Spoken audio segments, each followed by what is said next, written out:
c'est vrai qu'il y a eu des efforts qui ont été faits dans certains quartiers de Dakar, il faut le reconnaître, mais principalement dans la banlieue et notamment au niveau du département de Keur Massar et dans d'autres localités du Sénégal, Mbour, Touba, etc.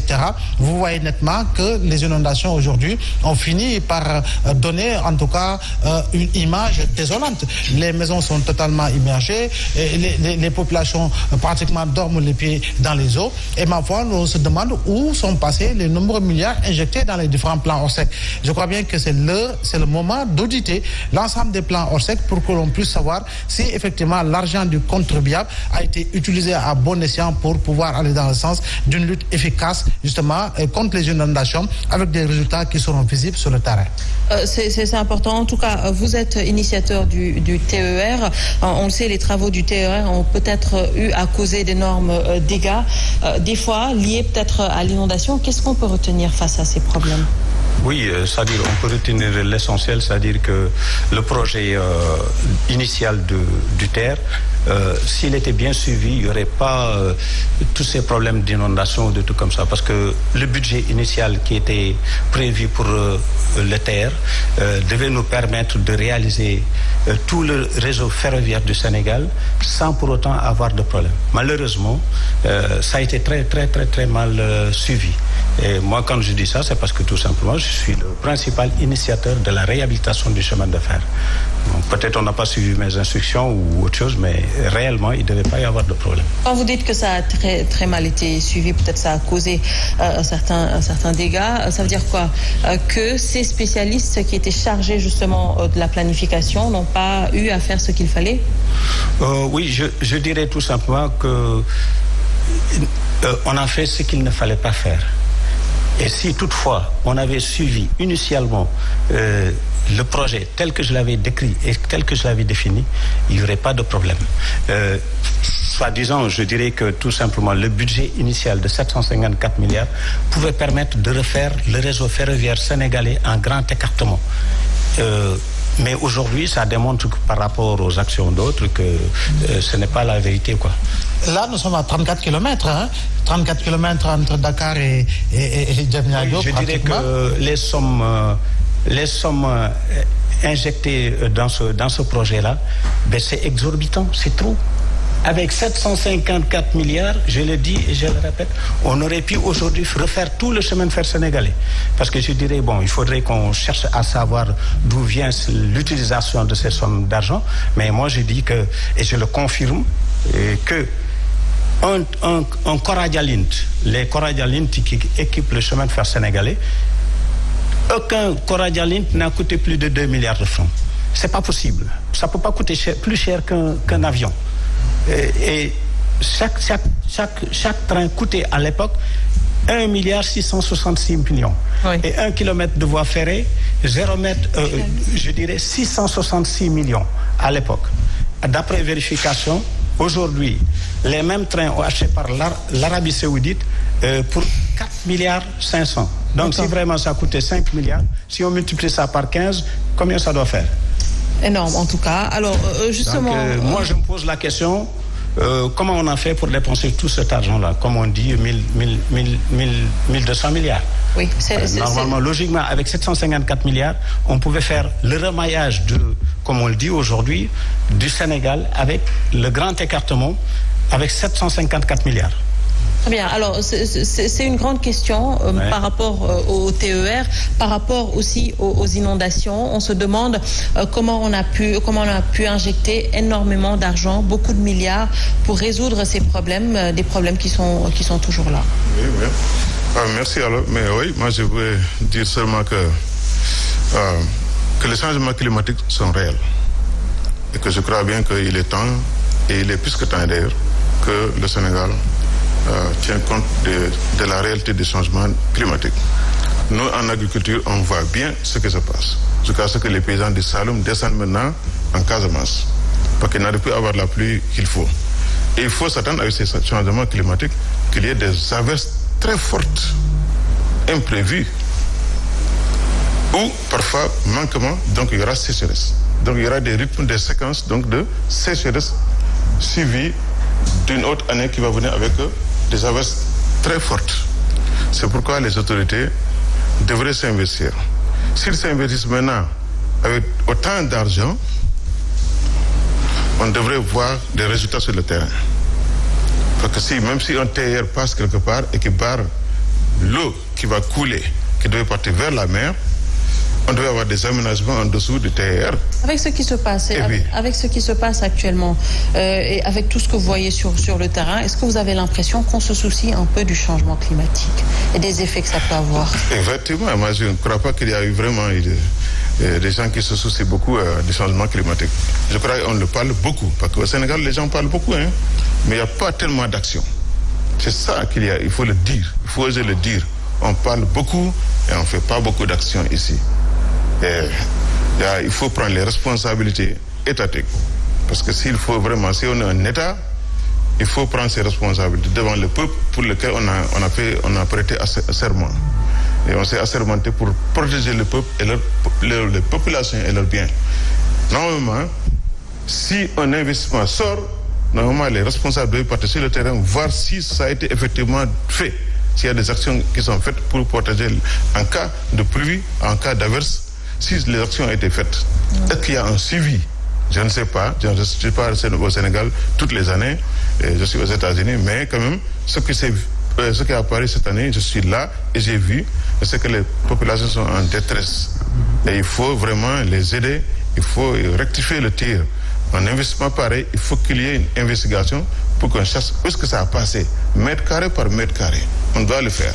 Ça, c'est tout ce que oui, justement, Abdoulaye, on avait proposé, élaborer un plan décennal de gestion des inondations. Aujourd'hui, c'était pour 10 ans. Alors, qu'est-ce qu'on peut retenir déjà de ce plan? Parce que c'était un très bon programme, un très bon plan. Oui, un très bon plan avec une manne financière assez conséquente, parce qu'on parlait de pratiquement 692 milliards sur 10 ans, pour aller dans le sens de lutter et de trouver des solutions définitives aux inondations. Mais vous savez, quand tout est politisé, effectivement, l'approche sera une approche politicienne. La démarche sera une démarche politicienne et les résultats seront véritablement des résultats avec des orientations purement politiciennes. Parce qu'il n'y a pas longtemps, le président Macky Sall, bien avant 2017, disait qu'en 4 ans, j'ai véritablement réussi ce que mon prédécesseur n'a pas réussi, autrement dit, en finir totalement avec les inondations. Il a fallu de quelques millimètres de pluie dans Dakar pour que l'on se rende à l'évidence que le problème était encore là, latent. Le problème était encore réel et existant, parce qu'on a vu plusieurs quartiers de Dakar patauger dans les eaux. Aujourd'hui, on parle de 512 milliards de francs CFA.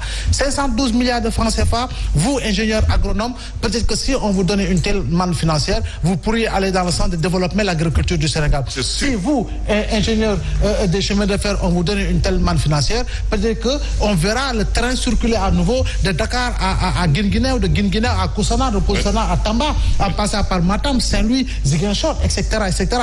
Mais comment peut-on dire qu'on est à un taux d'exécution de plus de 68% avec 511 milliards pour ce plan décennal, et qu'au résultat, on voit effectivement plusieurs quartiers, non pas seulement de Dakar, mais également des autres localités du Sénégal, véritablement être totalement inondés. On n'a pas vécu, comme vous le dites à propos des changements climatiques, ce que la Chine a vécu.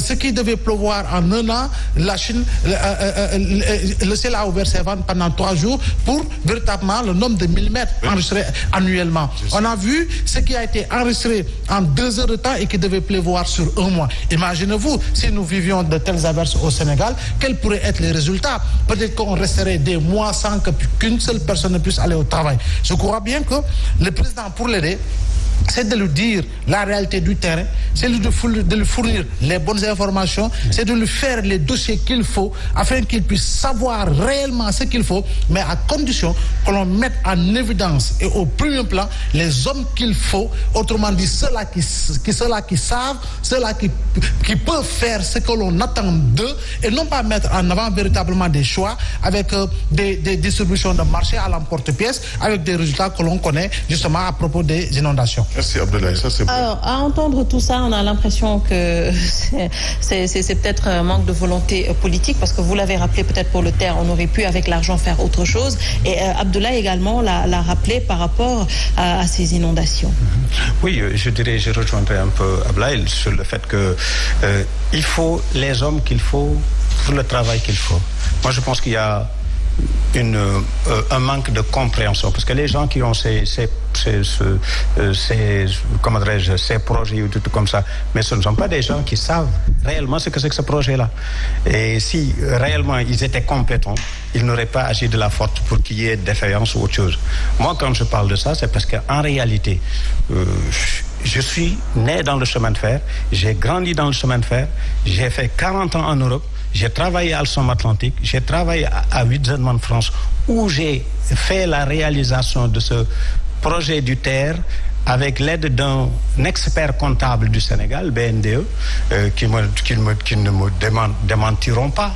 Donc, moi, je crois que ce projet, comme je l'ai mis entre les mains de l'État, par l'intermédiaire de Seigne Abdou Samane Mbacké, qui fut un conseiller du président de la République, et par l'intermédiaire de Abdou Ndéné Sall, qui ne va pas non plus me démentir, je crois que la réalité, c'est ça. Si vraiment on avait suivi ce projet tel qu'il était ficelé et tout, il n'y aurait pas de problème. Et ce serait une chose importante, parce que moi, j'ai vécu au Sénégal où le chemin de fer fonctionnait très bien et que je disais à monsieur tout de suite en parlant, toutes les 30 minutes, il y avait un départ de Dakar à Thiès.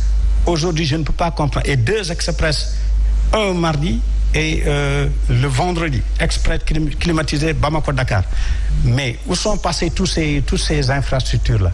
Aujourd'hui, on a eu la chance de venir avec le Coradialint ici au Sénégal, que l'Algérie a, l'Éthiopie a, le Maroc, ils ont aussi. Mais pourquoi nous ne pouvons pas faire comme dirais-je, l'Algérie, qui aujourd'hui fait fonctionner, et sans diesel, sans électricité, je dis, leur Coradialint sur plus de 500 km. Maintenant, bon, il y a eu l'amélioration, ils ont des caténaires pour faire fonctionner leur Coradialint comment dirais-je, avec de l'électricité. Mais ici au Sénégal, le projet était prévu pour que ce train qui fait pas plus de 120 km/h puisse fonctionner avec du diesel, et du diesel propre. Très bien. Et je dirais que, je l'ai bien dit, ce projet n'est pas d'aujourd'hui, ça date du président Wade. Quand il disait TGV au Sénégal, j'ai dit que le Sénégal ne peut pas avoir de TGV parce que nous n'avons pas assez d'électricité pour illuminer nos rues, ni faire fonctionner nos congélateurs qui tombent tout le temps en panne. Bon, voilà. Mais par contre, par substitution, Alstom pouvait nous fournir cette locomotive que l'on appelle le Coradialint, qui fonctionnait avec du diesel à 120 km/h, pouvant transporter 160 passagers. Et ça, c'était prévu pour l'aéroport Diass-Dakar. Et je dirais qu'au début, ici, au Sénégal, ils ont bien fait comprendre que le Coradialint, c'était pour l'aéroport Diass-Dakar. Je ne peux pas comprendre aujourd'hui qu'on l'arrête à Diamniadio. Moi, très sincèrement, ça me surprend, ça. Alors, vous comprendrez qu'on a un spécialiste des cheminots sur le plateau, initiateur du TER, du TER, ça se comprend. Alors, Abdoulaye, avant d'en venir à M. Baldé, peut-être des solutions pour sortir de cette crise? En fait, les solutions, je crois bien que les tenants du pouvoir les détiennent déjà. Il faut, au-delà de la volonté politique, et moi j'ai dit au-delà de la volonté politique, il faut de la générosité politique. Et la générosité politique, c'est tout simplement, on ne peut pas faire déménager tout le monde, certes, mais quand même, le président Abdoulaye Wade avait au moins montré le chemin en véritablement déplaçant des populations et en construisant des sources nouvelles, connues sous le nom de plan Djahaï. Même s'il est vrai qu'aujourd'hui, une partie de Djahaï est